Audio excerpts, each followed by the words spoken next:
না, এটা কঙ্কাল। কি কঙ্কাল মানে কার কঙ্কাল? আমার ঘরে তো কোনো কঙ্কাল আসছিল না, এই কঙ্কাল আসলো কোথা থেকে? আমি আনছি। তুমি কি পাগল হয়ে গেছো? তুমি ঘরের মধ্যে কঙ্কাল নিয়ে আসছো কেন? আব্বা কি বলছে শুনো নাই? আমার সাথে বলে ভূত আছে। আমার সাথে তো ভূত নাই।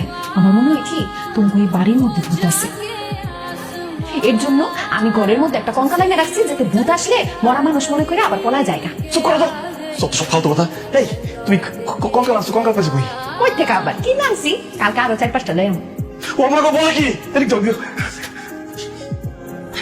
আচ্ছা একটা কথা বলতো, তোমার শরীরে কি কিছু আছে? অবশ্যই আছে।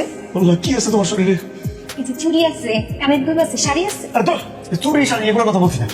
আর তোমার শরীরে কি এমন কিছু আছে যেটা খালি চোখে দেখা যায় না, আমরা কেউ দেখি না?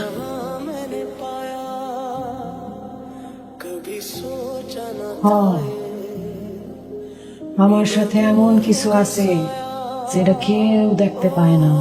ও আল্লাহ, কি বলো, কি সেটা? পারফিউম আছে। আরে ধর, পারফিউমের কথা বলছি। মানে এমন কিছু কি আছে যেটা ভ দিয়া শুরু হয়? ভূতের কথা মনে করে দিলা তো, ভয়ের কথা কইয়া। হায় আল্লাহ, তো আমার ডর করতেছে। শুনো, আজকে না আমি তোমার এই মুখে জড়াই ধরে ঘুমাবো, আমার পুরো করতাম। না না না, আমার একটু সমস্যা আছে, আমার অন্য করে ঘুমাইতে বসকি। হয়তো তো মানে এত রাতে বলো তুমি কই যাবা? না, আমার একটু ঝামেলা আছে। গেল। আমার ভয় করতেছে, তুমি অন্য কোথাও যাও না, আমি তোমার নেবো। আরে ভয় তো তোমার, হ্যাঁ, মানে আমার অনেক ভয় করতেছে, সত্যি কথা। চলো আমরা তোমার করে ঘুমাই যাবো।